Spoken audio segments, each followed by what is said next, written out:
بسم الله الرحمن الرحيم الحمد لله رب العالمين والصلاة والسلام على سيدنا محمد وعلى آله وصحبه الطيبين الطاهرين. I begin with the name of Allah and I praise Allah. I ask Allah to raise the rank of our Master Muhammad alayhi salatu wassalam, and to protect his nation from that which he feared for it.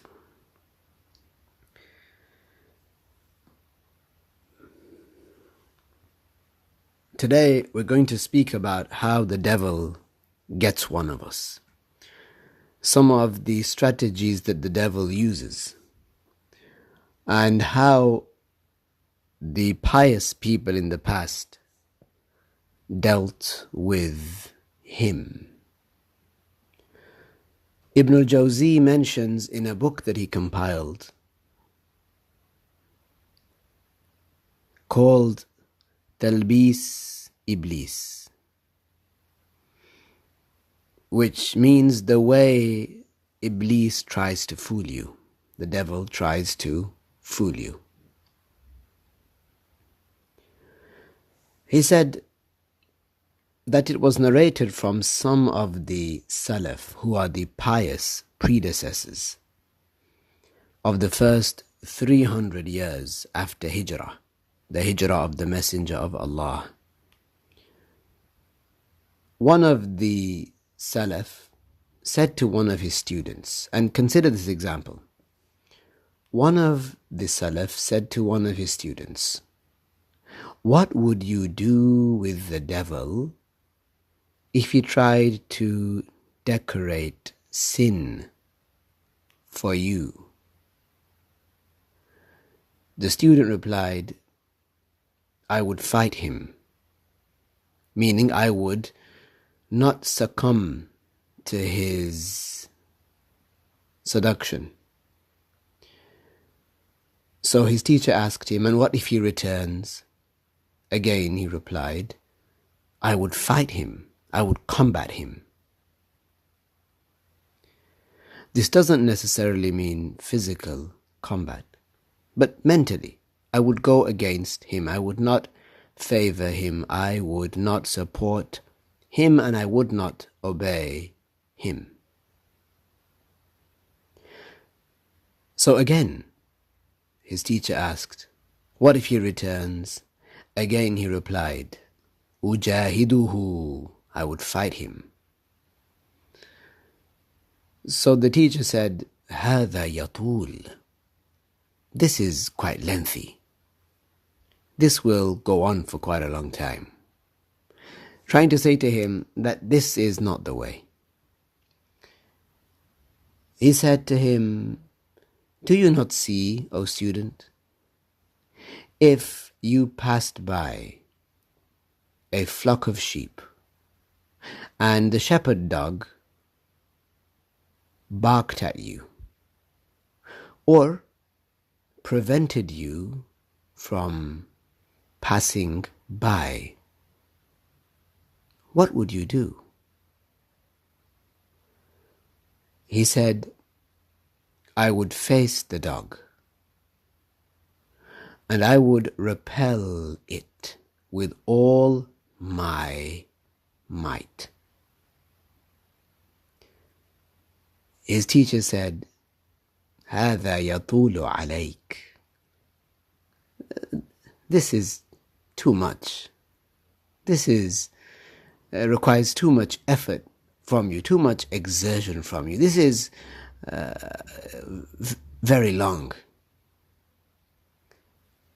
And then he said to him, "ولكن استعن بصاحب الغنم يكفه عنك." Instead, what you should do is go to the owner of the flock of sheep, and he will help you. He will protect you against the dog. Here, this imagery or this metaphor was formed to show that if one wants to get rid of the devil, then the first port of call is for a person to ask the one that owns absolutely everything. This is Allah Ta'ala. You go to the first port of call.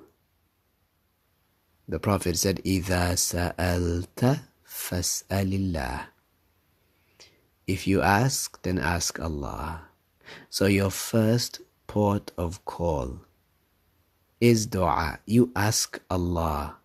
Allah, who is the creator and the owner of everything. The one who created good and evil. The one who knows the details of the good that He created and likewise the evil that He brought into existence. So if one asks Allah Ta'ala to protect him from the devil, then this is one's best option. In the example of the flock of sheep, when a person was not able to pass by, rather than combat the sheepdog by oneself and go back and forth, one step forward, two steps backwards, and so on. And like his teacher said to him, هَذَا يَطُولُ عَلَيْكَ. This will last a long time. This is too much. This takes too much from you.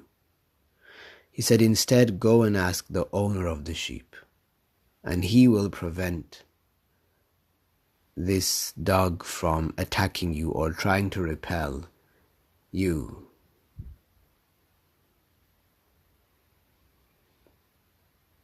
Ibn al-Jawzi said, no, that the example of Iblis, the devil, with the pious and the one who is mixed up, is like a man sitting in front of a plate of food. Suddenly, a dog passes by, and the man says, "Ikhsa," which in essence, he's gesturing for him to go away. And the dog goes away. Then the dog comes to another person who is sitting, and in front of him a plate of food and meat. Now there's the extra element of meat. So the dog tries to go for the food, for the meat. And whenever he does that, the person sitting there says to the dog, "Go away, shoo, go, shoo." But the dog does not desist. The dog continues and continues and continues. In these two examples, the first is the example of the pious person. Like the dog, when the devil comes, the person shoos the dog away. And like this, the pious person shoos the devil away by mentioning Allah, for example. In the second example of the person who was confused, the devil doesn't leave him alone because he is mixed up in the mind. La ilaha illallah. Think about that example. The devil doesn't leave this person alone. The devil here, in his own eyes, has something to gain, like the dog had something to gain, the meat on top of the food. So the devil doesn't give up. He has a go with the pious person shoos him away, and he doesn't come back again. Another devil might go, yes, and then another devil and another devil, but that devil doesn't come back anytime soon. As for this person, even though this confused person, the negligent person, the ignorant Muslim, shoos the devil away, the devil sticks with him. The devil sticks with him. And we ask Allah Tabaraka wa Ta'ala to protect us. Allahu Allahu Rabbi la ushriku bihi shay'a wa a'udhu billahi minash shaytanir rajim. Ibn al-Jawzi wrote a book called, as I mentioned earlier, the name of the book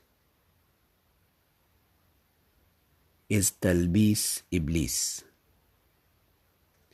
At-Talbis, it means to show something corrupt and invalid in the image of something that is the truth. To show falsehood as being the truth.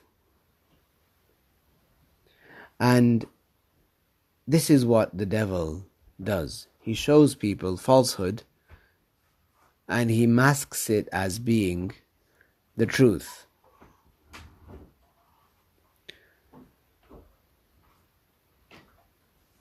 Ibn al-Jawzi said that the heart of a person is like a fortress.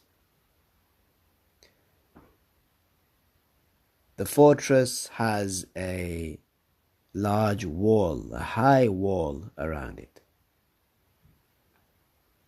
And there are entrances through this wall. There are gates.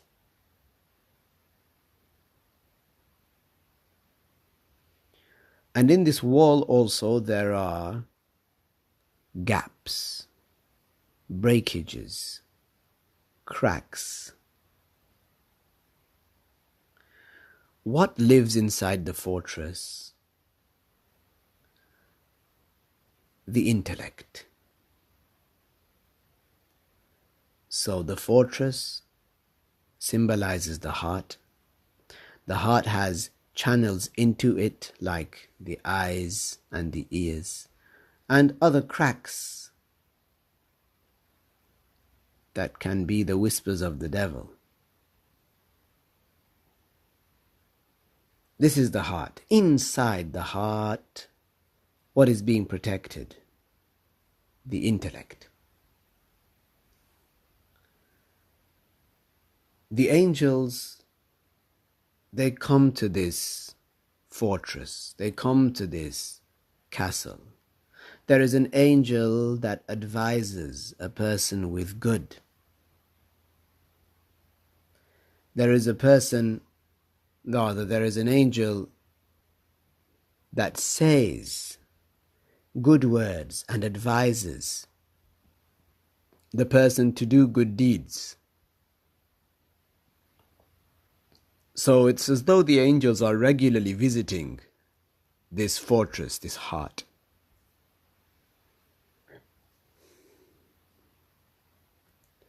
And next to this fortress, which is the heart, inside which is the intellect, there is a large area, like a field. Consider it to be many acres. And what lives there? Desire, lust, and the devils come regularly to this area which is close to the heart or around the heart, the castle. And they come there and nothing prevents them. Nothing at all. And there is a war between the people of the fortress and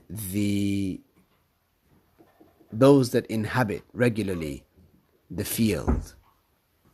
This can be explained as the devil injecting thoughts into a person's heart and a person battling with them, repelling them and repelling them and repelling them, needing to think well about other people, needing to make excuses when the devil again and again and again injects. Some people give up. Some people, the devil manages to infiltrate, manages to inhabit the heart. And the devil plays around with the fortress. The devil now uses this fortress as a type of headquarters. There has been an infiltration, and then the devil has taken control. Now the devil almost rules the heart, and the devil begins to puppeteer, to control what this person does. The heart is where it starts, and then these intentions show themselves on the organs such as the hands, the lips, the eyes, the ears, the feet, and so on.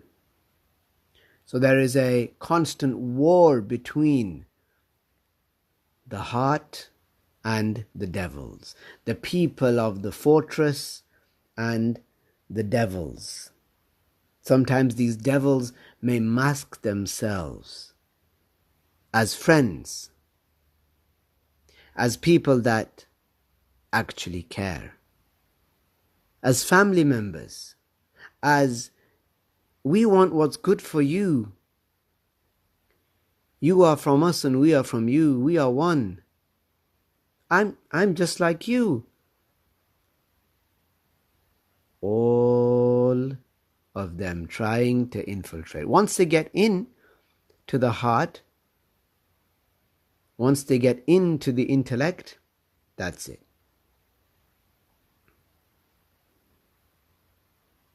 So there is a constant war. The devils surround the heart. They surround this fortress, waiting, just waiting. The guards that are at the walls, at the gates. It depends. How has this person treated their heart? Have they taken care of it? If they've taken care of it, then the guards at the doors will be vigilant, will be awake. They will be observant. They will be precise and aware of anyone or any suspicious activity. This heart will not be infiltrated. This infiltrating devil will be shot on sight.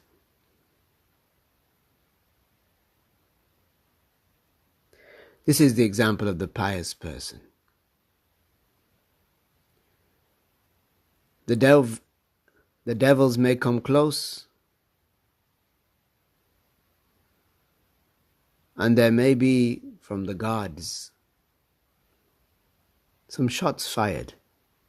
They may miss, but surely the devil will run away. So these devils, they look for an opportunity. When is one of these guards going to get a little drowsy? In other words, when will this person slip up? When will this person lend an ear to a major sinner? and then think ill of another Muslim and fall into sin? When will they nod or shake their head or move their arm in a derogatory way, speaking bad about another Muslim? This is an example of that guard at the door becoming drowsy. The devils try to drug these guards, and these guards may be out for the night. And then they, masked in the dark of the night, they may creep past the guards through the doors. They may climb the walls, or they may go through the doors.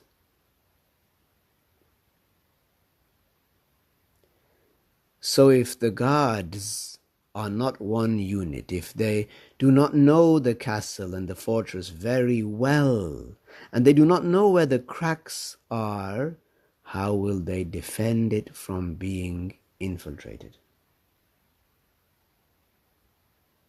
They are the ones that have been appointed to protect it. The guards not being strong, not being trained, is the fault of those that manage the fortress.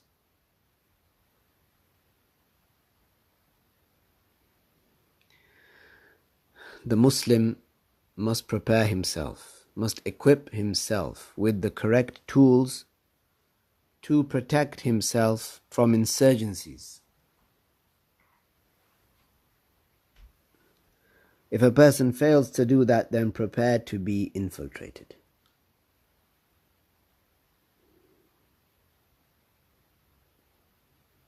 Ibn al-Jawzi said, وَأَلَّا يَفْتُرَ عَنِ الْحِرَاسَةِ لَحْظَةً. These guards,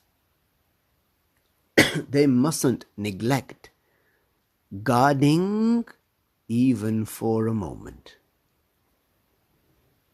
Even for a moment. You've seen how when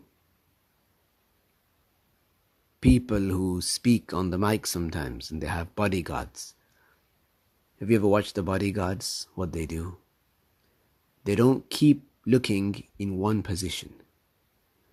They're always moving their eyes around, always, scoping from left to right, left up and down. In a controlled way, they're always looking, they're always aware, just in case they see something. If this one doesn't catch it, the other one will.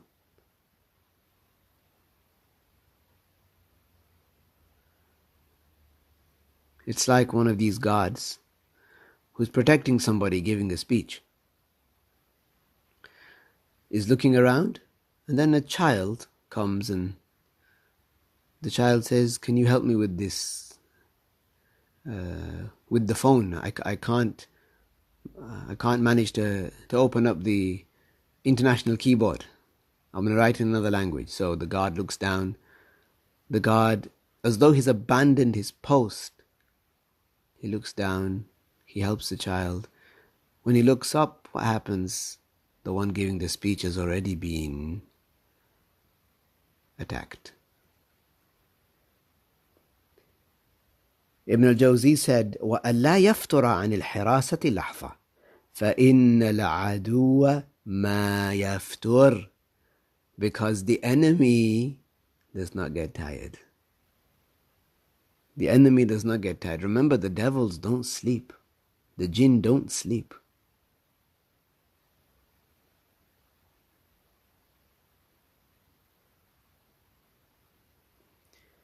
Somebody asked Al-Hasan al-Bisri, أَيَنَامُ Iblis? Does Iblis sleep?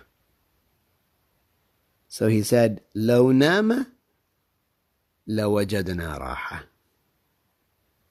Had Iblis slept, then we would have found some comfort. But indeed, Iblis does not sleep. This fortress which possesses within it the intellect, this heart that possesses intellectual reasoning, sound and rational thought processes, that follow the rules of religion, of al-Islam. They are illuminated with dhikr, by mentioning Allah, by loving Allah Ta'ala. They are full of Iman. Iman is pumping out from them.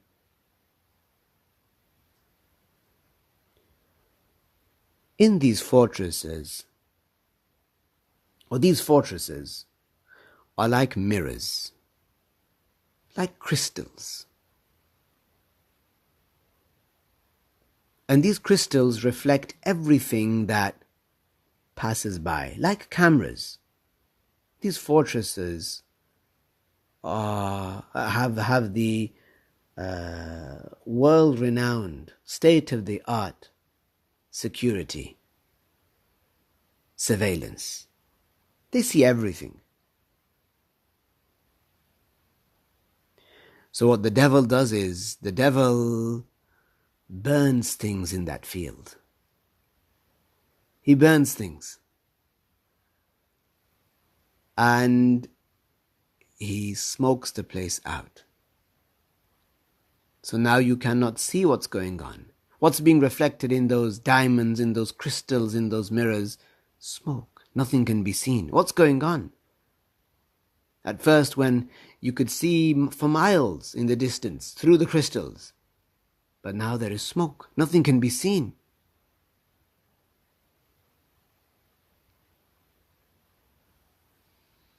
Smoke, whether it's black, whether it's dark, or whether it's white. White phosphorus. Wala hawla wala quwwata illa billah. Whatever it is.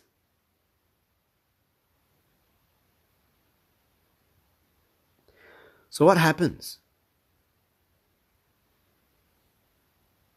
The view is not clear. It's obscured.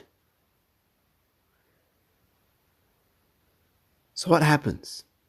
The intellect inside the fortress begins to malfunction, begins to think irrationally, not being able to join the dot. What is happening? The walls of the fortress become black. Some of them burn, catch fire. And then the devil attacks. The first legion attempts to attack. The guards are fighting blind. They cannot see. Some of them are massacred. Others among them manage to stab a devil in the eye. With a swipe of the sword, a head is chopped off, a finger is lost, a tooth is cracked. But the guards don't have a chance. In this blitzkrieg of a moment, the devils manage to infiltrate.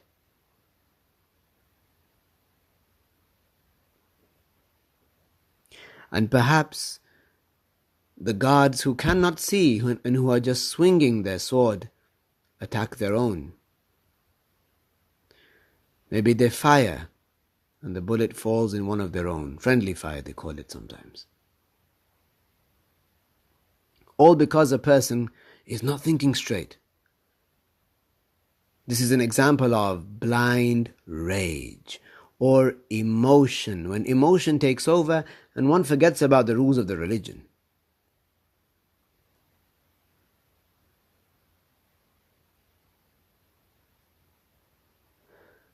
Sometimes one of the signs of the mercy of Allah comes. The wind blows. The wind blows, and some may think that coincidentally the wind is blowing, and now because it's blowing from this particular direction, that is a coincidence. That it's blowing from this direction and it blows the smoke away, leaving the army of the devils bare, naked in plain sight. For the Muslims to now recuperate, for the heart to gain its senses, if you will, see straight again and redeem itself.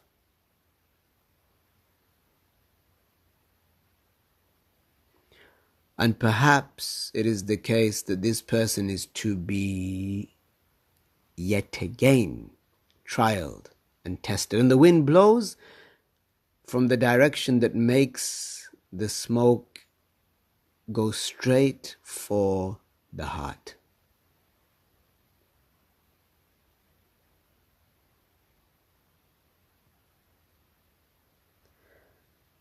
The walls of the heart, the walls of the fortress become dark. And the crystal-like, or the mirror-like crystals become dirty. The metal-like fortifying structures become rusty. They turn brown and orangey in color. And the devil, Ibn al-Jawzi said, فَيَمُرُّ الشَّيْطَانُ وَلَا يُدْرَى بِهِ. The devil passes by, unbeknown to everybody. He just glides devilishly by. And as he's passing by, he stabs the guard in the side, and stabs this guard in the side while the guard is blind. And all the smoke, and the devil is wearing, if you look at modern warfare, the devil is wearing special goggles through which he can see where he's going. Night goggles even. And a gas mask.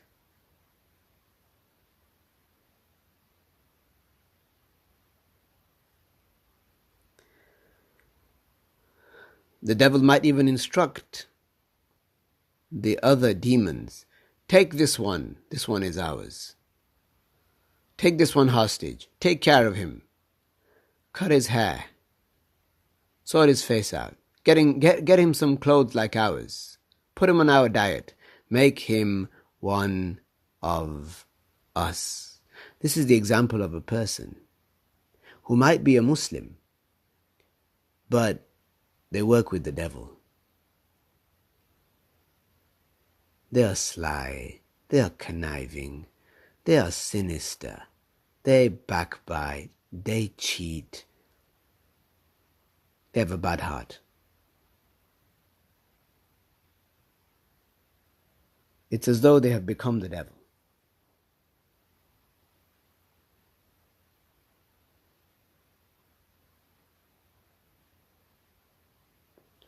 Such that the person themselves then begins to think up strategies to harm other people, to harm other Muslims. Sure, why not? Like a magician. This person becomes the sorcerer. First they were sourced out by the devil, now they've become the sorcerer.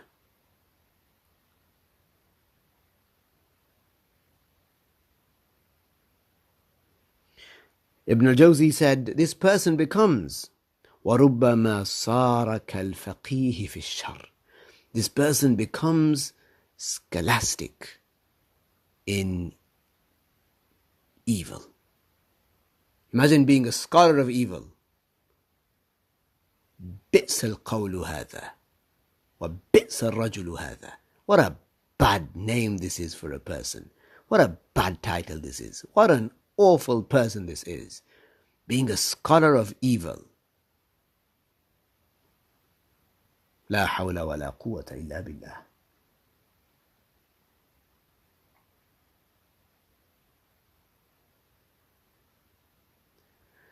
The devil takes these guards hostage. The devil takes the heart hostage. And the strongest chain that the devil ties these hostages with, the strongest and the most firm chain or shackle that the devil ties the heart with is the shackle of ignorance. Al-Jahl. So that these people resemble or become, you could say, Abu Jahl and Ummu Jahl wa Ukhtul Jahl wa Akhul Jahl wa Jaddul Jahl. أجهل به لا حول ولا قوة إلا بالله. He said, وَأَقْوَى الْقَيْدِ الَّذِي يُوثَقُ بِهِ الْأَسْرَى الْجَهْلِ. This is the strongest. And the one that is of medium intensity, so it's not as tight as the shackle of ignorance, is the shackle of whim and desire.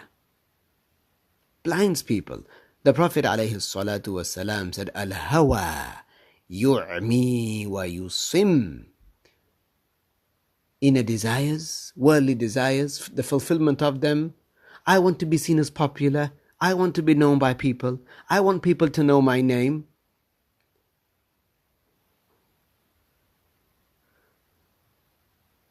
These inner desires, sinful desires, especially popularity. I want people to know I have knowledge. I want people to believe that I'm the most knowledgeable. I want people to know that I work in such and such field. I work for the police, or I work as this, or I'm a solicitor, or I'm a this, or I'm a that. To want to be popular, to want to stand out. من أراد أن يشار هذا يريد أن يشار إليه بالبنان. This person wants to be the one that is pointed at. Oh, that one, yeah, that person. Do you know that person? Al-hawa, the Prophet said, Al-hawa yu'mi wa yusim. This inner desire, this dispraised desire, it blinds and deafens. Makes you blind, makes you deafen, makes you deaf.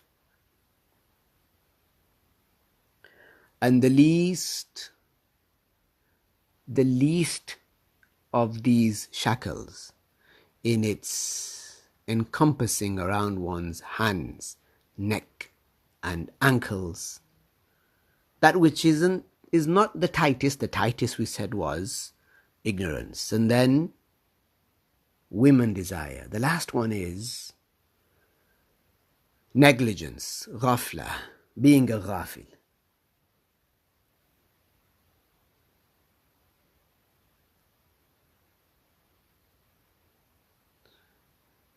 As long as a person is a Muslim, Ibn al-Jawzi says, وَمَا دَامَ دِرْعُ الْإِيمَانِ عَلَى الْمُؤْمِنِ فَإِنَّ نَبْلَ الْعَدُوِّ لَا يَقَعُ فِي مَقْتَلٍ.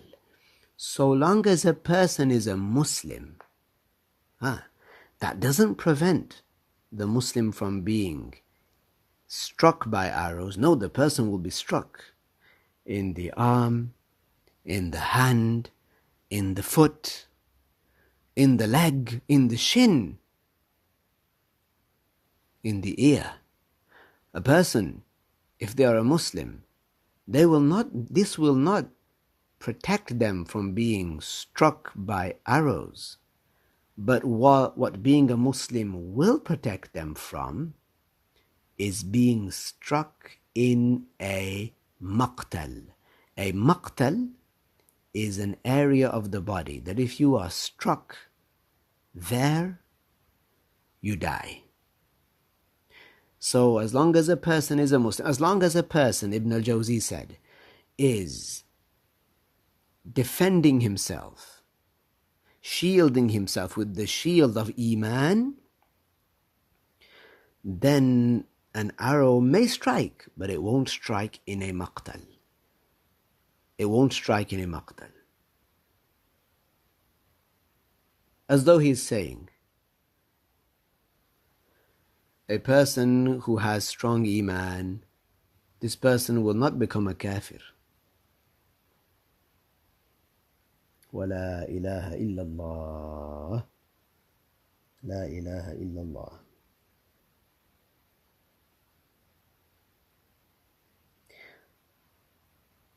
One of the scholars said, إِنَّ الشَّيْطَانَ لَيَفْتَحُ لِلْعَبْدِ 99 بابا من الخير يريد به بابا من الشر.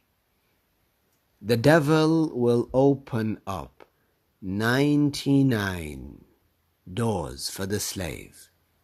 The devil will open up 99 doors of good matters for the slave in an attempt to use them to get the slave to do something that is bad. The devil may whisper something good to it. Apparently it seems very good. Yes, it's very good. But with the devil, nothing comes for free. The devil wants to use this as a means to something. إن الشيطان لا يفتح للعبد 99 بابا من الخير يريد به بابا من الشر.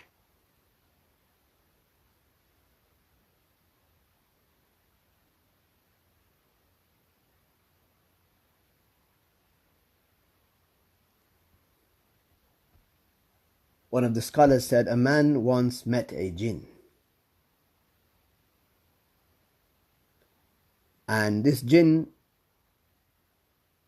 said, ليس علينا أشد ممن يتبع السنة. The person that is the most difficult, the jinn said, the person that is the most difficult for us to grasp, to get a hold of, to manipulate, is the one who follows the way of the messenger, alayhi salatu wassalam. This is the person that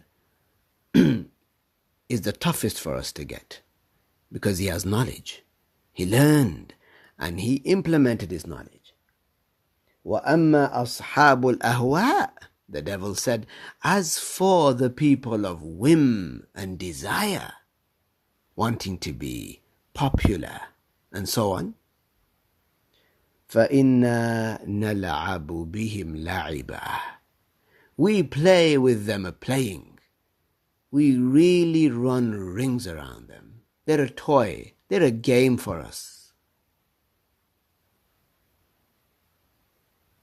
وَلَا إِلَهَ إِلَّا اللَّهِ مُحَمَّدٌ رَسُولُ اللَّهِ. Allah يحفظنا. May Allah Ta'ala protect us. We'll stop here, inshallah. Does anybody have a question about what I mentioned? If you do, then please type. Otherwise, we'll say La ilaha illallah, La ilaha illallah, La ilaha illallah, La ilaha illallah, Allahumma salli ala Sayyidina Muhammad wa ala alihi wa sahbihi wa sallim. Allahumma salli ala Sayyidina Muhammad wa ala alihi wa sahbihi wa sallim. Allahumma salli ala Sayyidina Muhammad wa ala alihi wa sahbihi wa sallim. See somebody.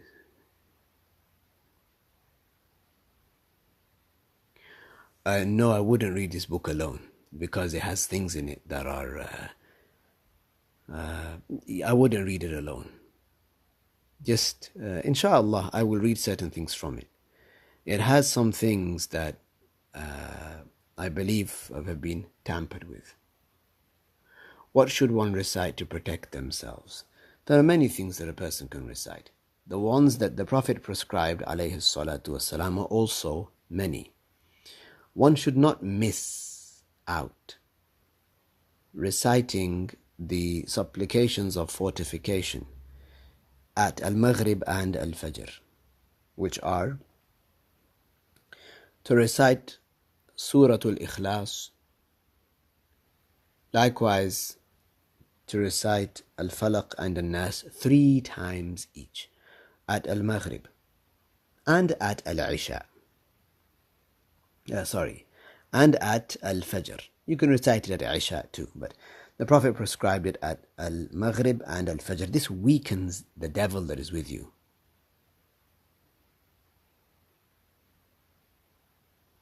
How can families be like devils? Families can be like devils in the sense that they take you towards what is evil. The scholars mentioned that there are, of course, devils amongst the jinn, and likewise devils amongst the people. This means there are human beings that are devilish, that are demonic, that are sinister. because they are evil, because they don't know the Islamic knowledge and they refuse to learn it. They are arrogant. They say, we know it already. They even say, come to us and we'll teach you. But they go off their whims and their desires, what makes them comfortable. These people are like fire. So one's family members sometimes, they can be like this. There might be a person who has learned but is not practicing. They've learned that lying is haram, but they do it. And they might encourage others to do it too. This is how one's family may be devilish.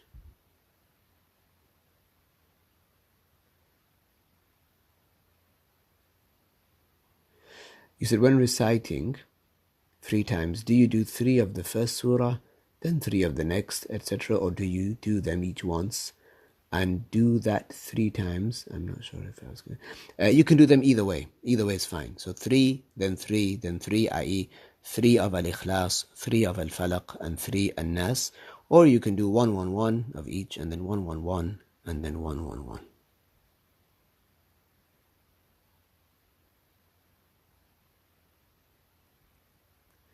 You should stay away from such families.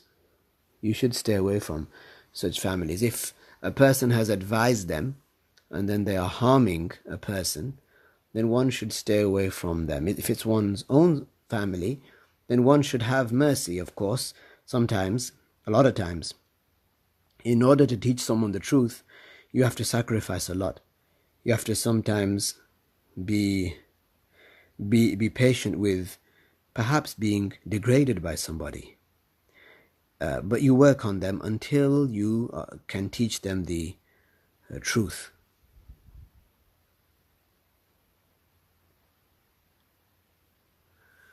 What are the main signs of people who are like fire? That's easy. Someone who hasn't learned the religious knowledge. And if you think about that very, very carefully, someone who hasn't learned the Islamic knowledge, there might even be someone who's very polite, very kind, very courteous, as is apparent. But in the judgment of Allah, this person would be an enormous sinner. And being with them, even though they may treat you well, but they neglect the prayer, for example. They commit other sins. They talk about other Muslims. This is like fire that you would not want to be close to. I'll give you an example. When if you want to go to someone's house, you put your nice clothes on and you want to go to someone's house, and someone tells you, can you stop off at the takeaway and pick up something? You might say, no, I don't want to go there, because if I go there, I'm gonna smell like chicken and chips, and I'm gonna smell like a cheeseburger, and I don't want to do that. Okay, people who are not learned, and they should learn, and all of us at one point in time were not learned, right? We didn't, we weren't born with religious knowledge. Allah Tabaraka wa Ta'ala granted us some of the signs of His mercy, and Allah willed something good for us. So like that, if you're with an ignorant person, then you're affected by the smoke that comes from them. You're affected by that. Man tajalasa tawaratha. Whoever you spend time with, you attribute their, you adopt their manners.